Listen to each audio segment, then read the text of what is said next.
Welcome to TSAT. This is Eswar Kumar. ఈ వీడియోలో మనం భారతదేశం సంబంధించి అదేవిధంగా వివిధ దేశాలకు సంబంధించినటువంటి స్పేస్ మిషన్ని, స్పేస్ క్రాఫ్ట్లని డిస్కస్ చేసుకోబోతున్నాం. Title of the video is space crafts and space missions. So let us discuss. So ముందుగా భారతదేశానికి చెందినటువంటి స్పేస్ సంబంధించి మైల్ స్టోన్స్ చూద్దాం. సో ఇస్రో కీ మైల్ స్టోన్స్గా చెప్తూ ఉంటాం. సో ఇక్కడ ఆగస్టు 15, 1969 సంవత్సరంలో ఇస్రో అనేటువంటిది, ఇండియన్ స్పేస్ రీసెర్చ్ ఆర్గనైజేషన్ అనేటువంటిది అఫీషియల్గా క్రియేట్ అవ్వడం జరిగింది. ఇక దాని తర్వాత మనం చూసుకున్నట్లయితే అక్టోబర్ 1, 1971లో శ్రీహరికోట, సో అంతకుముందు నెల్లూరు జిల్లాలో, గతంలో ఉన్న నెల్లూరు జిల్లాలో శ్రీహరికోట అనేటువంటి ఒక ప్లేస్లో సతీష్ ధావన్ స్పేస్ సెంటర్ని ఏర్పాటు చేశారు. అక్టోబర్ 1, 1971. దాని తర్వాత ఏప్రిల్ 1975లో ఆర్యభట్ట అనేటువంటి ఒక శాటిలైట్ని మనం లాంచ్ చేసాం. ఇది భారతదేశానికి చెందినటువంటి మొట్టమొదటి శాటిలైట్ ఆర్యభట్ట. సో ఆర్యభట్ట గారి యొక్క పేరుతో ఆర్యభట్ట శాటిలైట్ని మొట్టమొదటిసారిగా భారతదేశము లాంచ్ చేయడం జరిగింది. దాని తర్వాత మైల్ స్టోన్ మనం చూసుకున్నట్లయితే జనవరి 1, 1977 satellite telecommunication experiments project that took TV to villages kicked off. So దాని తర్వాత జనవరి 1, 1977లో టెలికమ్యూనికేషన్స్కి సంబంధించినటువంటి శాటిలైట్ మనం లాంచ్ చేసుకున్నాం. తద్వారా ఏం జరిగింది అంటే ఈవెన్ గ్రామీణ ప్రాంతాలలో కూడా రేడియో సేవలతో పాటు టీవీ సేవలు లైక్ దూరదర్శన్, మనకు తెలుసు కదా, DD నేషనల్, గ్రామీణ ప్రాంతాలకి కూడా, మారుమూల ప్రాంతాలకి కూడా అందించగలిగినాము. ఇక దాని తర్వాత మైల్ స్టోన్ మనం చూసుకున్నట్లయితే జూన్ 7, 1979లో భాస్కర అనేటువంటి ఒక శాటిలైట్ని లాంచ్ చేశాం. ఆ శాటిలైట్ యొక్క ముఖ్య ఉద్దేశం ఏంటి అంటే అర్త్ అబ్జర్వేషన్ శాటిలైట్. సో భూమిని అబ్జర్వ్ చేసేటువంటి శాటిలైట్.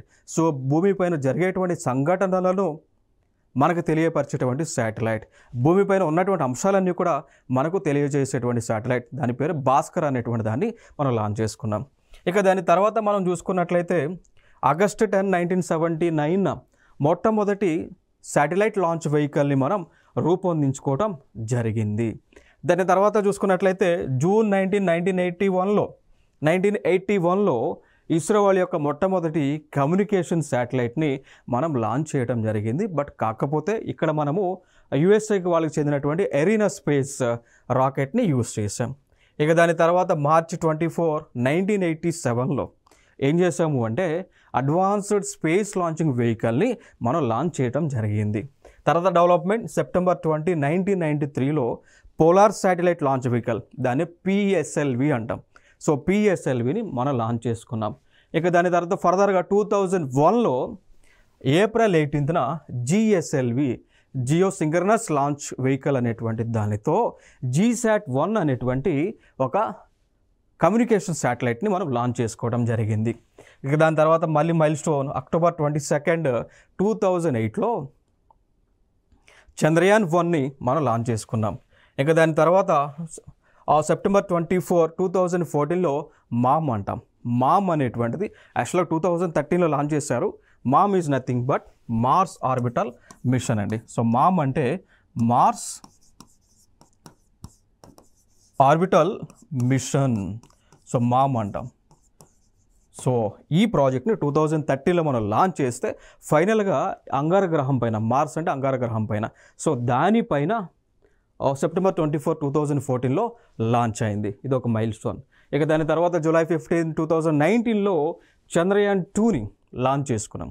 ఇక దాని తర్వాత ఫర్దర్గా మనం చూస్తున్నాం 2023లో చంద్రయాన్-3ని మనం లాంచ్ చేసుకున్నాం. 2023లో చంద్రయాన్-3ని మనం లాంచ్ చేసుకోవడం జరిగింది. సో ఈ ప్రధానంగా భారతదేశానికి చెందినటువంటి, ఇస్రోకి చెందినటువంటి మైల్ స్టోన్స్గా మనం చెప్పుకోవచ్చు. ఫర్దర్గా చూద్దాం మరి ఇండియాకి సంబంధించిన స్పేస్ మిషన్స్ ఏవైతే వార్తలు నిలిచి ఉన్నాయో, ఏవైతే భారతదేశం ప్రతిష్టాత్మకంగా తీసుకొని లాంచ్ చేసి ఉన్నాయో అవన్నీ కూడా కొన్ని మనం చూద్దాము అండి. సో ముందుగా మూన్కి సంబంధించి, చంద్రుడికి సంబంధించి, చంద్రుడి పైన ఎక్స్ప్లోరేషన్ చేయడానికి మనము ఇస్రో, అంటే మనం in the sense ISRO, so Chandrayaan, Chandrayaan, 2, 3 launch చేశారు. ఆల్రెడీ 1, 2, 3 లాంచ్ చేశారు. సో దీన్ని 1ని 2008లో లాంచ్ చేశారు, 2ని 2019లో లాంచ్ చేశారు, 3ని 2023లో లాంచ్ చేశారు. సో డేట్ కూడా మనకి చంద్రయాన్ 3 ఏదైతే ఉందో లాంచ్ అంటే లైక్ మూన్ పైన ఉన్న సౌత్ పోల్ పైన ల్యాండ్ అయింది. సో 23 ఆగస్ట్ 2023లో లాంచ్ అయింది. సో దాని తర్వాత అప్కమింగ్ మిషన్ చూసుకున్నట్లయితే చంద్రయాన్ 4. సో ఫ్యూచర్ ప్రాజెక్ట్ ఇది, చంద్రుడికి సంబంధించి ఇస్రో వాళ్ళు చేసేటువంటి పరిశోధనలు. చంద్రయాన్ 4. సో ఇక్కడ ఏం చేయబోతున్నారు అంటే చంద్రుడిపై ఉన్నటువంటి మట్టి ఏదైతే ఉంటుందో సో దానిని తిరిగి భూమికి తీసుకురావాలనుకుంటా ఉన్నారు చంద్రయాన్ 4 ద్వారా. సో చంద్రుడిపై ఉండేటువంటి ఆ మెటీరియల్, ఆ మట్టి రాక్ ఏదైతే ఉందో దాన్ని భూమిపైకి తీసుకొచ్చి దాన్ని అనాలిసిస్ చేస్తారు చంద్రయాన్ 4 ద్వారా. ఇక దాని తర్వాత సన్నకు సంబంధించినటువంటి సూర్యుడికి సంబంధించినటువంటి ప్రాజెక్ట్స్ మనం లాంచ్ చేసుకున్నది సక్సెస్ అయింది ఆదిత్య L1 అంటారండి. సో ఆదిత్య L1 అనేటువంటిది దేనికి సంబంధించింది అంటే సూర్యుడి పైన ఎటువంటి క్రియలు జరుగుతూ ఉన్నాయి, సూర్యుడి పైన హైడ్రోజన్ రియాక్షన్స్ ఎట్లా జరుగుతూ ఉన్నాయి, న్యూక్లియర్ రియాక్షన్స్ అనేటువంటివి ఎట్లా జరుగుతూ ఉన్నాయి, దానితో పాటు సూర్యుడికి కొన్ని లేయర్స్ ఉంటాయి. లైక్ ఫర్ ఎగ్జాంపుల్గా తీసుకుంటే సూర్యుడికి ఉన్నటువంటి లేయర్ కరోనా అంటాం, ఇది అవుటర్ లేయర్. సన్నకు ఉన్నటువంటి అవుటర్ లేయర్ ఏదైతే ఉంటుందో దాని పేరు కరోనా. ఈవెన్ కరోనా వైరస్కి కూడా ఈ కరోనా వైరస్ అని ఎందుకు పేరు పెట్టారు అంటే అది సూర్యుడి యొక్క ఆకారంలో ఉంటుంది కాబట్టి. నెక్స్ట్ అంశం అంటే ఈ కరోనా లేయర్ ఏ విధంగా, ఇప్పుడు ఫర్ ఎగ్జాంపుల్ సన్ అనుకుంటే సన్నకి ఈ విధంగా ఉంటుంది పై లేయర్, మనకి కంటికి కనిపించదు కానీ బట్ మనకి టెలిస్కోప్స్తో చూస్తే సూర్యుడికి పైన లేయర్ ఈ విధంగా ఉంటుంది. ఈ షేప్నే కరోనా అని పిలుస్తూ ఉంటారు. అందుకు కరోనా వైరస్ కూడా ఆ కరోనా వైరస్ యొక్క షేప్ కూడా ఈ విధంగా ఉంటుంది కాబట్టి కరోనా వైరస్కి కూడా కరోనా అని పేరు పెట్టడం జరిగింది. ఇక దాని తర్వాత సన్నకు ఉన్నటువంటి లేయర్స్ కరోనా అంటాం, క్రోమోస్పియర్ అంటాం,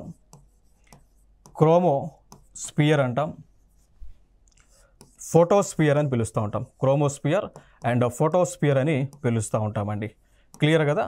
సో ఈ లేయర్స్కి పరిశోధన చేసేటువంటి ప్రాజెక్టే Aditya L1. Already Indian government launch చేసింది, మనం సక్సెస్ అయ్యాం. దీన్ని లాంచ్ చేసింది కూడా 2023లోనే. సో 2023లోనే లాంచ్ చేయడం జరిగింది, ఇది ఇంపార్టెంట్. దాని తర్వాత ఇంకొక ప్రాజెక్ట్, దాన్ని మనం అంటాము వీనస్ అని. సో దాన్ని వీనస్ గ్రహానికి సంబంధించింది. క్లియర్ కదా? సో వీనస్ని తెలుగులో ఏమంటామంటే శుక్రగ్రహం అంటాం. తెలుగులో శుక్రగ్రహం, తెలుగులో ఏమని పిలుస్తామంటే ఇది శుక్రగ్రహం అని తెలుగులో మనం పిలుస్తూ ఉంటాము అండి. So Venus. సో ఈ ప్రాజెక్ట్ పేరునే పిలుస్తూ ఉన్నారు శుక్రయాన్ అండి.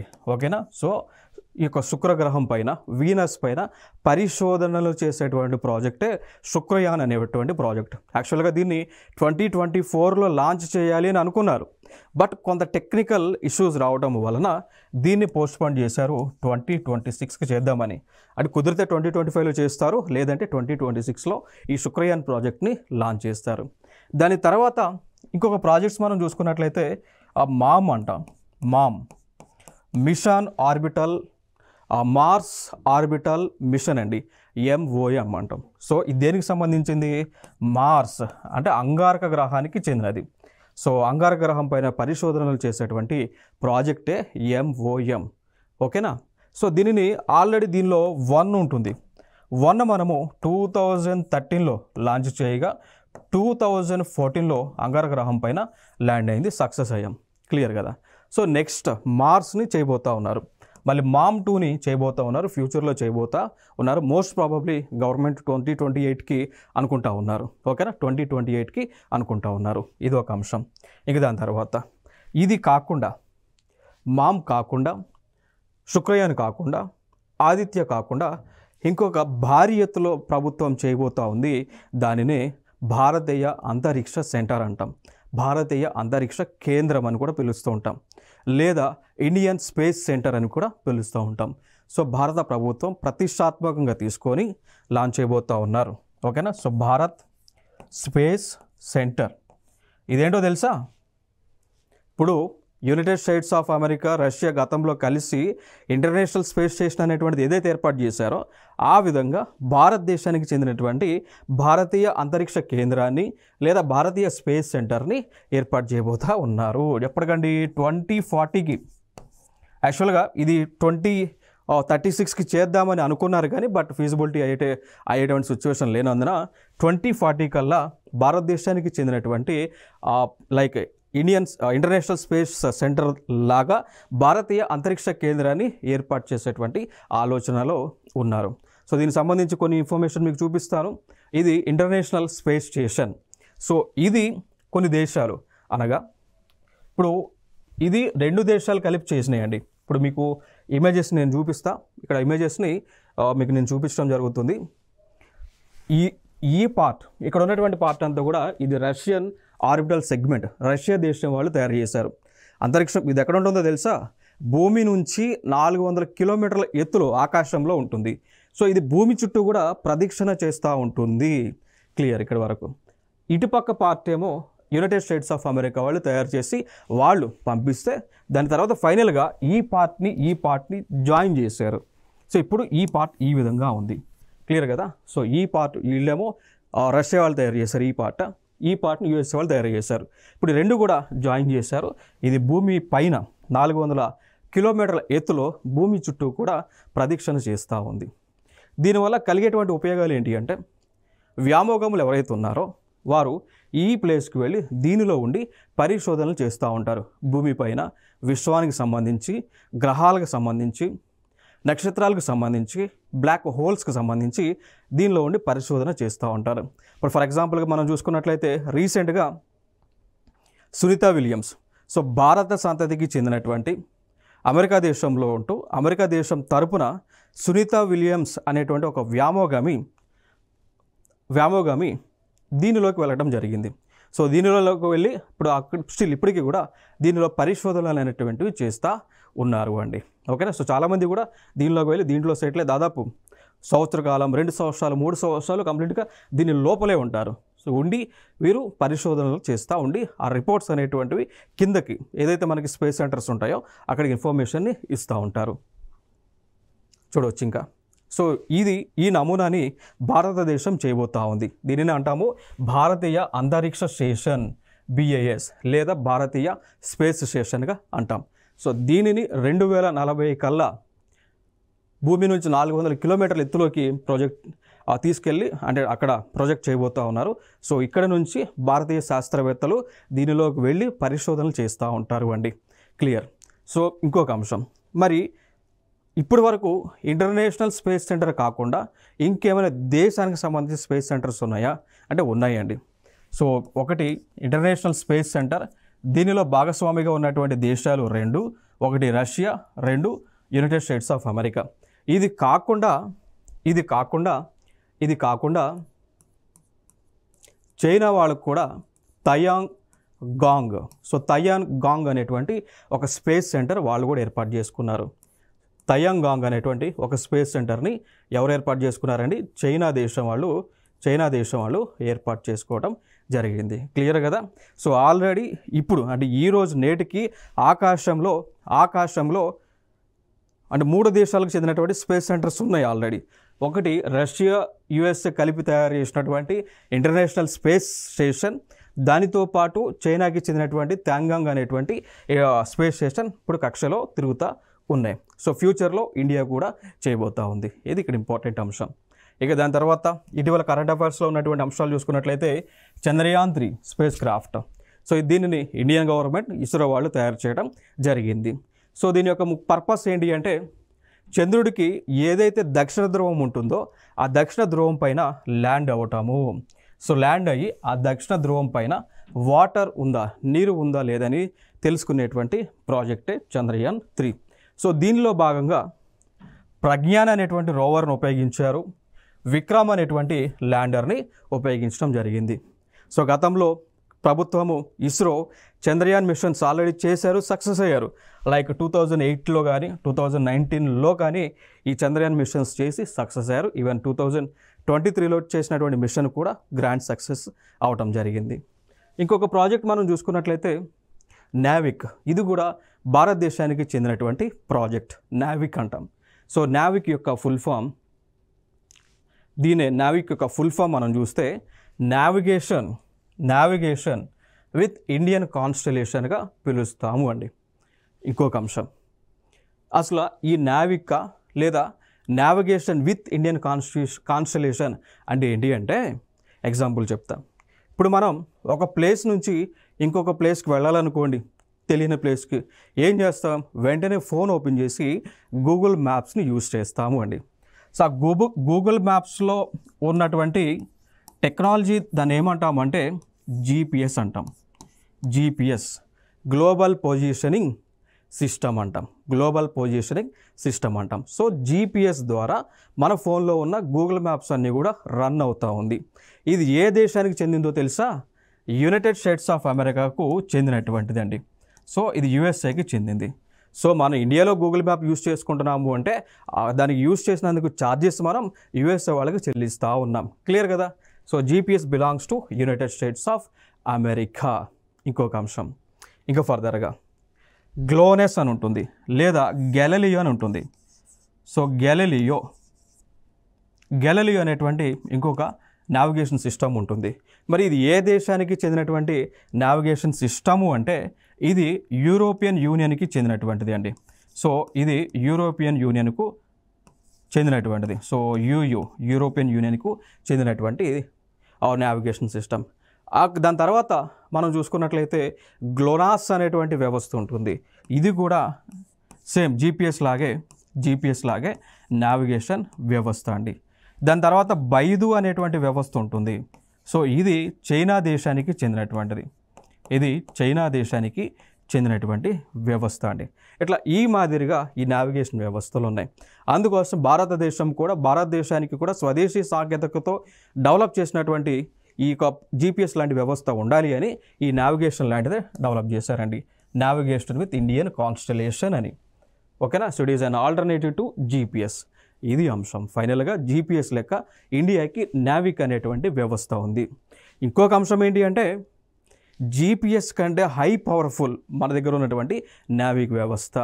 సో జీపీఎస్ ద్వారా భూమి సర్ఫేస్ పైనకి ఎంతవరకు ప్రొజెక్ట్ చేయగలము అంటే 40 మీటర్స్ వరకు, అప్రాక్సిమేట్గా 40 మీటర్ల వరకు మనం ప్రొజెక్ట్ చేయగలం.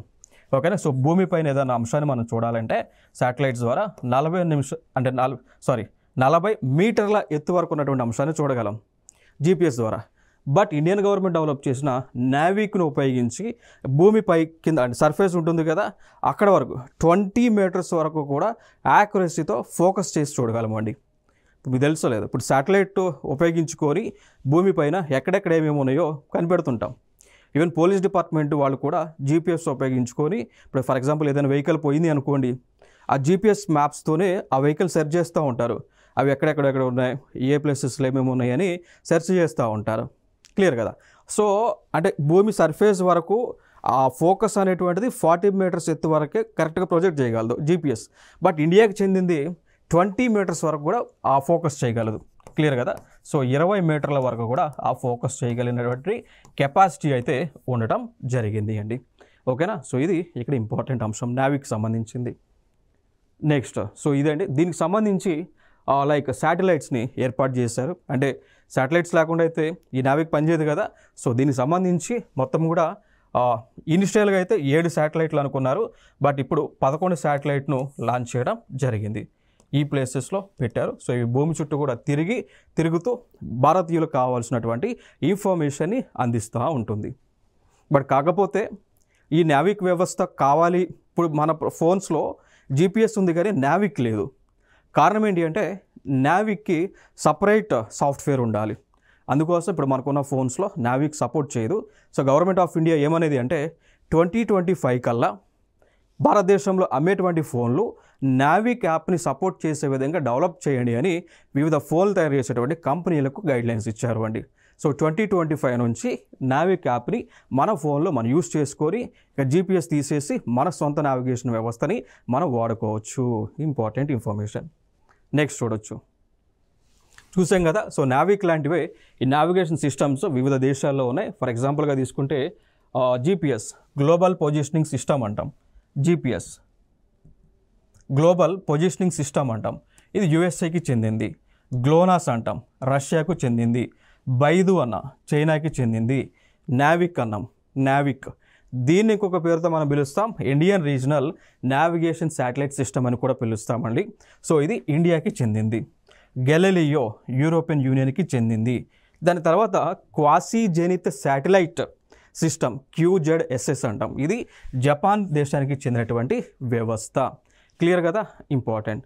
ఇక దాని తర్వాత మనం చూసుకున్నట్లయితే ఈ నావిగేషన్ వ్యవస్థలు ఏవైతే ఉన్నాయో దీనిని ఆపరేట్ చేస్తున్నటువంటి సంస్థలు చూసుకుంటే ఈ GPS-ను ఆపరేట్ చేస్తున్నది USA కంట్రీ.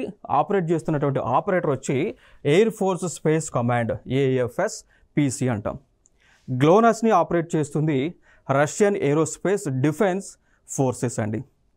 బైడు నావిగేషన్ సిస్టమ్ని ఆపరేట్ చేస్తుంది China national space administration CNSA అంటాం. ఇండియాకి సంబంధించిన నావిక్ని లేకపోతే IRNSSని ఆపరేట్ చేస్తుంది ఇస్రో వాళ్ళు. గెలీలియోని ఆపరేట్ చేస్తుంది యూరోపియన్ స్పేస్ ఏజెన్సీ అంటాం, ESC అంటాం, లేదా గెలీలియో స్పేస్ ఏజెన్సీ అని కూడా అంటాం. జెనిత్ని ఆపరేట్ చేస్తుంది JAXA, Japan aerospace exploration agency. ఈ అంశాలన్నీ కూడా very important.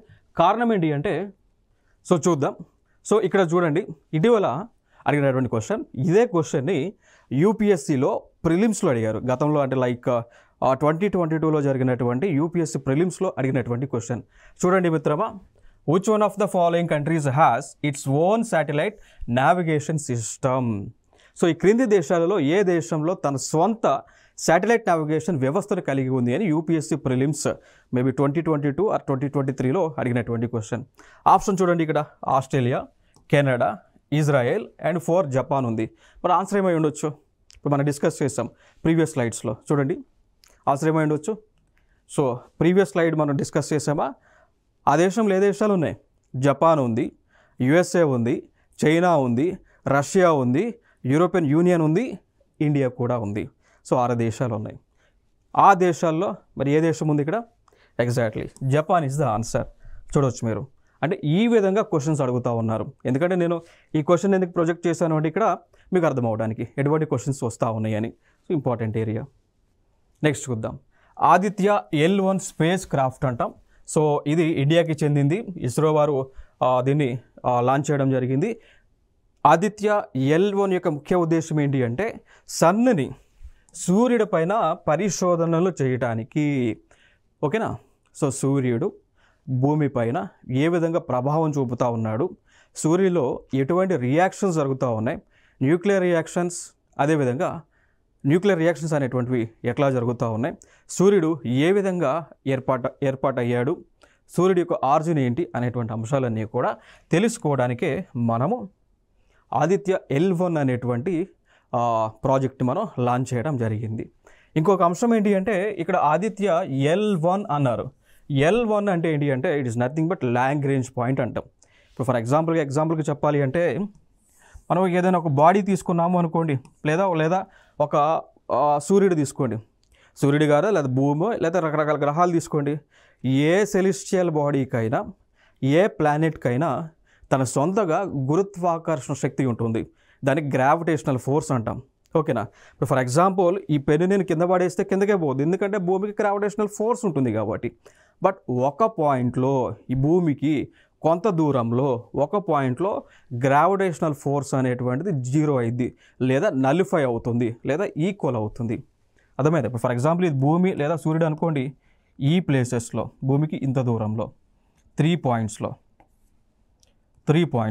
For example earth తీసుకుంటే 400 కిలోమీటర్ల ఎత్తులో లాంగ్రేంజెస్ పాయింట్స్ ఉంటాయి. సూర్యుడికి కొంత డిస్టెన్స్లో పాయింట్స్ ఉంటాయి. ఓకేనా? ఈ పాయింట్లో మనం ఏం పెట్టినా కానీ అదేం అవుతుంది అంటే భూమి చుట్టూ తిరుగుతూ ఉంటాయి. ఇప్పుడు శాటిలైట్స్ అనేటువంటివి ఎందుకు 400 కిలోమీటర్స్ ఎత్తులో పెట్టడంలోనే భూమి చుట్టూ తిరుగుతున్నాయంటే it is Lagrange point for earth అనమాట. అందుకోసం సూర్యుడికి కూడా పాయింట్స్ ఉన్నాయి, L1 అని, L2 అని, L3 అని. మనం ఏం చేసామంటే ఆదిత్య అనేటువంటి స్పేస్ క్రాఫ్ట్ సంబంధించిన ఏదైతే వ్యవస్థ ఉందో దాన్ని తీసుకొచ్చి ఈ L1లో ప్రొజెక్ట్ చేసాం అన్నట్టు. అందుకోసం ఇది సూర్యుడి చుట్టూ కూడా తిరుగుతూ ఉంది. భవిష్యత్తులో L2 పాయింట్లో శాటిలైట్ని పెడతాం, ఇంకా భవిష్యత్తులో L3 పాయింట్లో లాంగ్రేంజ్ పాయింట్ 3లో శాటిలైట్ని పెడతాం అన్నట్టు. అట్లా ఈ L1 అనేటువంటిది మనకు రావడం జరిగింది. తర్వాత చూద్దాం ఇంకొక లాంచ్, ఎక్స్పోసాట్ అని అంటాం. ఎక్స్పోసాట్ ఎక్స్రే పొలారీమీటర్ శాటిలైట్ అండి. ఎక్స్రే పొలారిమీటర్ శాటిలైట్ ఇండియా తయారు చేసింది. పర్పస్ ఏంటి అంటే అంతరిక్షంలో బ్లాక్ హోల్స్ అంటాం, కృష్ణ బిలాల్ అంటాం, బ్లాక్ హోల్స్. దాని తర్వాత న్యూట్రాన్ స్టార్స్ ఉంటాయి, మ్యాగ్నెటార్స్ ఉంటాయి, కాస్మిక్ సోర్సెస్ ఉంటాయి. ఓకేనా? సో ఇవి ఏ విధంగా ఆవిర్భవించింది, కాస్మిక్ ఎనర్జీ అనేటువంటిది ఆకాశంలో ఏ విధంగా జనరేట్ అయింది, ఏ విధంగా డిఫ్యూజ్ అవుతూ ఉన్నాయి, ఏ విధంగా పాజిటివ్ నెగిటివ్స్గా బైఫర్కేట్ అవుతూ ఉన్నాయి, పాజిటివ్ నెగిటివ్ అయాన్స్గా పోలరైజేషన్ జరుగుతుంది అనేటువంటి అంశాన్ని తెలుసుకోవడానికే ఎక్స్పోసాట్ అనేటువంటి దాన్ని లాంచ్ చేయడం జరుగుతూ ఉంది. ఓకేనా? సో దీనికి రాకెట్ యూజ్ చేసింది PSLV, polar synchronous launch vehicle అనేటువంటి రాకెట్ని యూజ్ చేశారు. దాని యొక్క కోడ్ C58 అనేటువంటిది ఇంపార్టెంట్. సో నెక్స్ట్ ప్రాజెక్ట్ చూస్తే మామ్ అంటాం, మార్స్ ఆర్బిటల్ మిషన్ అని పిలుస్తూ ఉంటాం. దానినే ఇంకొక పేరుతో మనం పిలుస్తున్నాము, మంగళయాన్ అనేటువంటి ఒక పేరుతో పిలుస్తూ ఉన్నామండి. దాన్ని మనం ఏమంటున్నామంటే మంగళయాన్ అనేటువంటి పేరుతో పిలుస్తూ ఉన్నాం. సో మంగళయాన్ అనేటువంటి ప్రాజెక్ట్ దేనికి సంబంధించింది అంటే అంగారక గ్రహం పైన పరిశోధనలు చేసేటువంటి ప్రాజెక్ట్ అండి. సో ఆల్రెడీ 2013లో లాంచ్ చేశాము. 2014లో అంగారక గ్రహం పైకి ఈ యొక్క స్పేస్ షిప్ అయితే ఏదైతే ఉందో, ఈ డివైస్ ఏదైతే ఉందో అది అక్కడికి పోవడం జరిగింది. స్టిల్ ఇప్పటికీ కూడా వర్కింగ్ చేస్తూ ఉంది. ఇప్పటికీ కూడా అంగారక గ్రహానికి సంబంధించినటువంటి ఇన్ఫర్మేషన్ అంతా కూడా కంప్లీట్గా ఇండియాకి ఇస్తూ ఉంది. క్లియర్ కదా? ఇక భవిష్యత్తులో మార్స్ ఆర్బిటల్ మిషన్ 2ని మనం లాంచ్ చేయబోతా ఉన్నాం. నెక్స్ట్ అంశం చూడవచ్చు, లూనా 25 స్పేస్ క్రాఫ్ట్. ఇది ఏ దేశానికి చెందింది అన్నప్పుడు రష్యా దేశానికి చెందింది అండి. దాని యొక్క పర్పస్ ఏంటి అంటే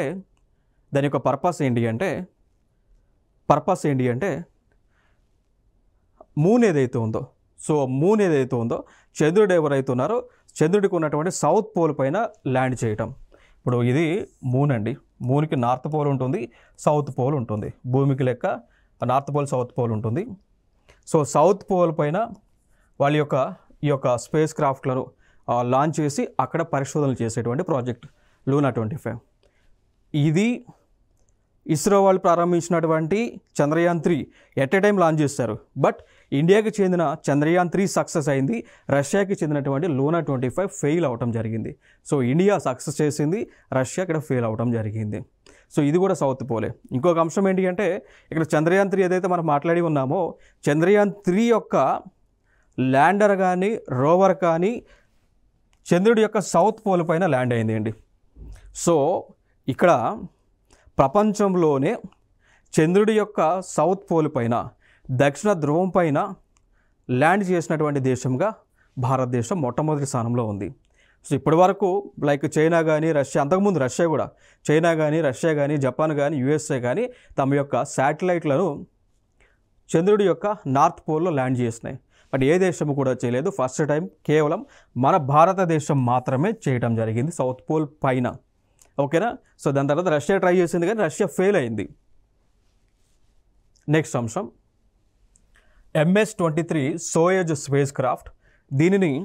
దీనిని రష్యా వాళ్ళు తయారు చేశారు. సో దీని యొక్క ముఖ్య ఉద్దేశం ఏంటి అంటే నేను స్టార్టింగ్లో మీకు చెప్పాను, ఇంటర్నేషనల్ స్పేస్ స్టేషన్ అనేటువంటిది రష్యా USA వాళ్ళు కలిసి, దాంతోపాటు ఇంకా కొన్ని మెంబర్స్ కూడా దాని తర్వాత పార్ట్నర్స్ అయి ఉన్నాయి. సో ఇవన్నీ కూడా కలిసి డెవలప్ చేసామన్నమా. సో అక్కడికి మనుషులను తీసుకెళ్లేటువంటి స్పేస్ క్రాఫ్టే సోయజ్ అనేటువంటి స్పేస్ క్రాఫ్ట్ అండి. MS-23 సోయజ్ స్పేస్ క్రాఫ్ట్ ఏ దేశం డెవలప్ చేసింది? రష్యా దేశం డెవలప్ చేయటం జరిగింది. నెక్స్ట్ అంశం చూసుకున్నట్లయితే మవీన్ అనేటువంటి స్పేస్ క్రాఫ్ట్ అండి. సో దీని యొక్క ముఖ్య ఉద్దేశం ఏంటి అంటే US వాళ్ళు డెవలప్ చేశారు. దీని యొక్క ముఖ్య ఉద్దేశం ఏంటి అంటే మార్స్ పైన, అంగారక గ్రహం పైన పరిశోధనలు చేసేటువంటి ప్రాజెక్టే ఇది. నెక్స్ట్ ఇంకొక అంశం చూస్తే జ్యూస్ స్పేస్ క్రాఫ్ట్. ఇదొక previous year question. It is a previous year question, very important. ఏమని అడిగారంటే ఏమని అడిగారు అంటే జ్యూస్ స్పేస్ క్రాఫ్ట్ ఎందుకు లాంచ్ చేశారు అని అడిగారు. సో దేనికోసం? జూపిటర్ పైన పరిశోధనలు చేయడానికి లాంచ్ చేశారు. చూడండి ఇక్కడ సో దీన్ని యూరోపియన్ యూనియన్ వాళ్ళు లాంచ్ చేశారు. మెయిన్ రీజన్ ఏంటంటే explore the moons of Jupiter. అర్థమైందా? సో జూపిటర్కి ఏదైతే చంద్రుడు లాంటి ఉపగ్రహాలు ఏవైతే ఉన్నాయో వాటిపైన పరిశోధనలు చేయడానికి ఈ జూస్ మిషన్ని యూరోపియన్ స్పేస్ ఏజెన్సీ వాళ్ళు, యూరోపియన్ యూనియన్ వాళ్ళు లాంచ్ చేయడం జరిగింది. క్లియర్ కదా? నెక్స్ట్ జూస్ యొక్క ఫుల్ ఫామ్ మనం చూసాము అనుకోండి, ఏమంటాము? Jupiter icy moons explorer. So జూస్లో ఫుల్ ఫామ్ ఏంటి అంటే జూపిటర్ ఐసీ మూన్స్ ఎక్స్ప్లోరర్. వీళ్ళే ఫైనల్గా ఈ ప్రాజెక్ట్ ఏదైతే ఉందో లాంచ్ చేసిన తర్వాత వీళ్ళు చెప్పిన ఇన్ఫర్మేషన్ ఏంటి అంటే ప్రపంచంలోనే ఉన్నటువంటి 8 గ్రహాలలోనే ఎక్కువ ఉపగ్రహాలు కలిగినటువంటి గ్రహముగా జూపిటర్ ఉంది. గతంలో మనం అనుకునేవాళ్ళం సాటర్న్కి, శని గ్రహానికి ఎక్కువ ఉపగ్రహాలు ఉన్నాయని అనుకునేవాళ్ళం. బట్ ఈ ప్రాజెక్ట్ అయిన తర్వాత మనకు తెలిసినటువంటి అంశం ఏంటి అంటే జూపిటర్కు ఎక్కువ ఉపగ్రహాలు ఉన్నాయి, ఎక్కువ న్యాచురల్ శాటిలైట్స్ ఉన్నాయని ఇన్ఫర్మేషన్ మనకు తెలియవచ్చింది. ఒక అంశం, ఇప్పుడు అర్త్ కూడా, భూమికి కూడా ఒక ఉపగ్రహం ఉంటుంది, న్యాచురల్ శాటిలైట్ అంటాం. ఏంటది? గదే కదా moon. So moon is earth's natural satellite. ఓకేనా? సో అవి స్పేస్కి సంబంధించినటువంటి అంశాలు.